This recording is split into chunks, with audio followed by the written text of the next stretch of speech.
యాదృచ్ఛికంగా జరిగింది చూడండి. మనం చేద్దాం అనుకున్నప్పుడు కొద్ది రోజుల ముందు పాలేకర్ గారి ఫోన్ ముందు ఆయన రావటం, కార్డ్ ఇవ్వటం. ఒక మిఠాయి షాప్‌కొచ్చి సామాజిక కార్యక్రమం గురించి వేరే వాళ్ళకి ఇస్తారా చెప్పండి? ఏ షాప్‌కెళ్ళి అడగరు గదా! నన్నెందుకు అడిగారు? కదా! ఇది విచిత్రం గదా! ఇక నాకన్నా పెద్ద మిఠాయి షాపులున్నాయి. ఆళ్ళకెళ్ళి ఆయన విజిటింగ్ కార్డ్ ఎందుకు ఇవ్వలేదు? నాకే ఎందుకు ఇచ్చాడు? నాతో మాకు అవకాశం ఇచ్చాడు కృష్ణ భగవానుడు. అట్లా అనుకుని ఆ ప్రోగ్రామ్‌కి ఫస్ట్ ప్రోగ్రామ్‌కి 600 మందిని కూర్చోబెట్టగలిగా. చాలా ఆనందపడ్డాడు పాలేకర్ గారు. మీ అన్నదమ్ములందరూ ఇలా కలిసి ఉండటం, వ్యాపారం చేయటం, సామాజిక బాధ్యతగా దీన్ని చేయటం అనేది ఆనందపడి వెళ్ళంగానే పెద్ద మెసేజ్ పెట్టారు ఆయన. అలా అలా అలా ఇన్నేళ్లలో ఒక 7-8 కార్యక్రమాలు నేను చేశాను తెలంగాణలో.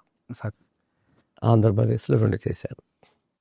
ఇది కేవలం వ్యవసాయానికి జరిగిన నష్టం గురించి, నేను వ్యవసాయ రైతును కాదు, జరిగిన నష్టం గురించి నేను మాట్లాడుతున్నాను.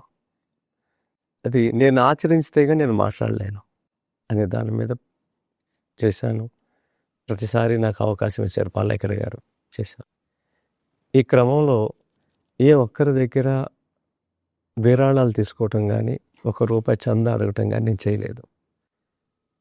ఎప్పుడు చేయలేదు, ఎప్పుడు చేయను కూడా. ఇది మా అమ్మమ్మ నేర్పిన ఇది. నా అన్నదమ్ములు మేము మాకు వచ్చిన మిఠాయిలో డబ్బులతో నేను చేశాను. ఎవరైనా వచ్చి మేము బియ్యం ఇస్తాం, కందిపప్పు ఇస్తామంటే మేము తీసుకున్నాం, కానీ డబ్బు రూపేణలో ఎవరి దగ్గర ₹1 ఎన్నడూ అడగలేదు. ఇది చేసిన ప్రయాణం.